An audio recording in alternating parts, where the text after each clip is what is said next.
little boy said, man, I have 106 bones in my body, but I get 107 when I look at her. Sir, where are the rest of your bones? So a student was trying to remember the name of a vegetable and couldn't quite get there. And so they said, the albino broccoli, which as we all know is incorrect. It's the broccoli with albinism. These two girls were leaving the room together and said, she better get an ass before she starts talking to me like that. Randomly heard in the hall, a freshman student said, if I get hit by one more piece of cheese, that's it, I'm crashing out. Where's the cheese coming from? One of the trumpet players tried to start an insurrection, but the rest of the band refused and made her sit down.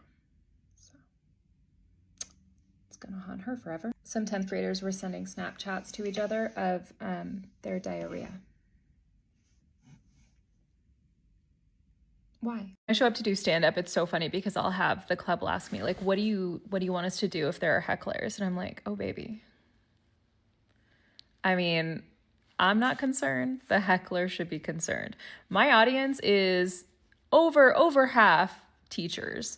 If a heckler comes to one of my shows or to a Teachers Lounge show and decides that they want to try us, I won't have to do anything. You will never find a more prepared audience to handle that disruption. There's going to be people around them doing a restorative circle. They're going to build a relationship with them. They're going to provide accommodations. We're going to have like a scenario where I've got somebody like redirecting behaviors, tapping on the table for that person. I won't have to do anything, you see, because that, like, we've got that built-in support system.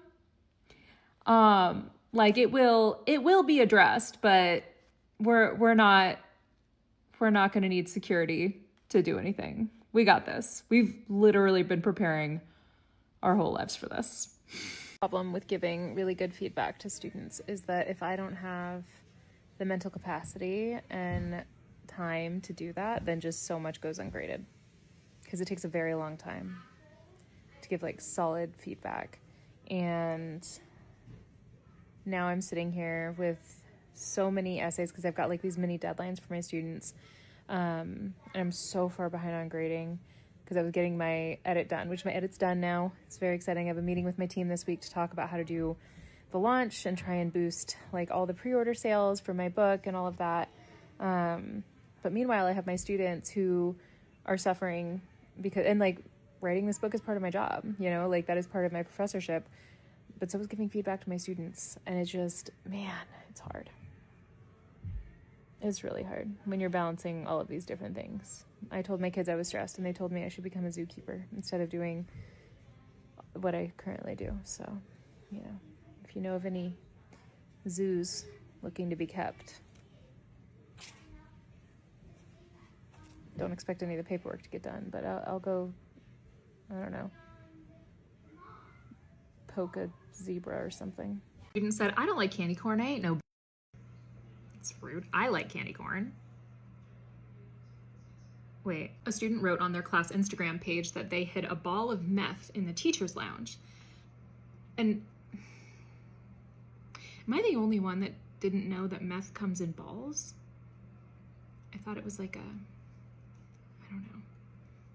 a liquid kind of life ruiner. A student was waiting in the principal's office to talk with the principal because they were in trouble, and they crawled out the window and ran away from their problems.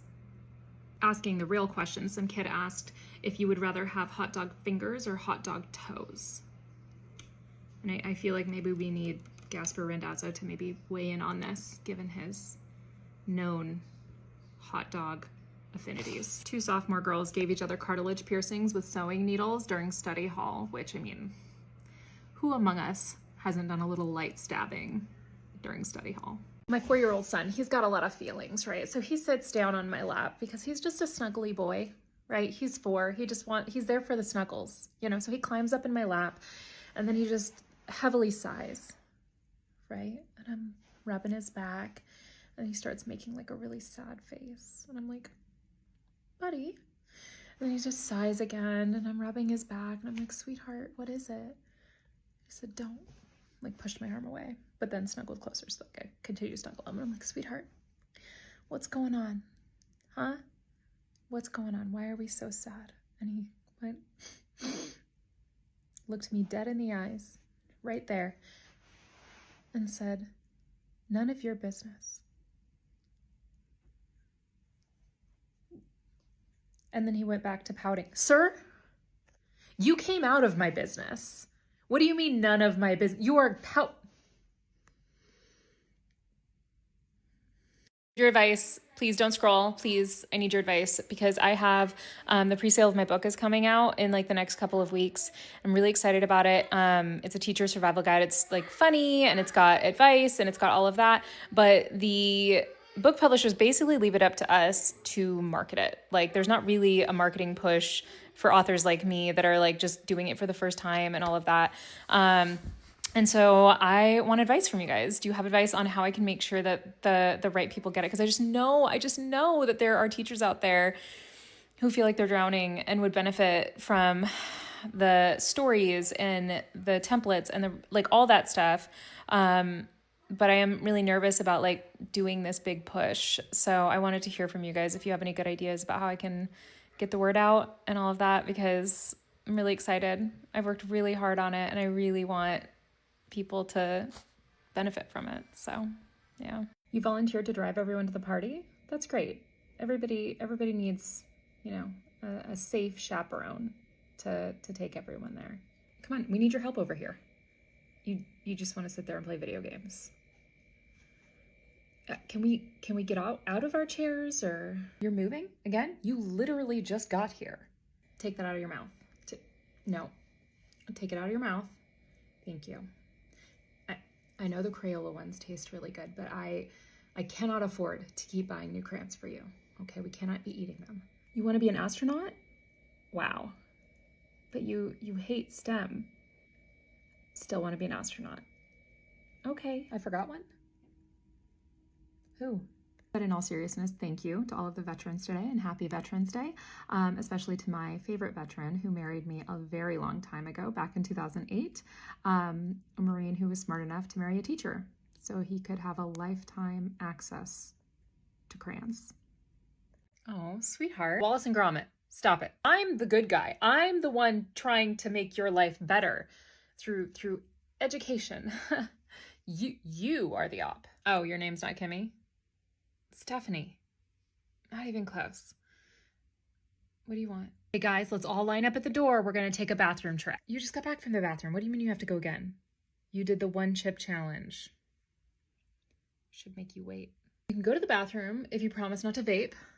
Okay, yeah, take the unnecessarily large bathroom pass with you. You have to go to the bathroom. Why are you telling me? I don't want to know that. Ever. When you come in, you will find your assignments from yesterday all graded with a happy sticker on it, because I'm just so proud of all of you. I've got all of your work yesterday just sitting at the front. I would say a solid 80% of you guys didn't put your names on it, and half of that didn't put anything on it at all. So if you want to try and find yours, well, there's 200 of you that I see each day. So if I just spent 1 minute grading each assignment, that's 200 minutes. And I also see you guys 5 times a week. You want me to spend 1,000 minutes every week for every... No. I'll grade what I grade. And you will be grateful. When will grades be in? Well, I mean, the semester is not over for another 3 weeks. So...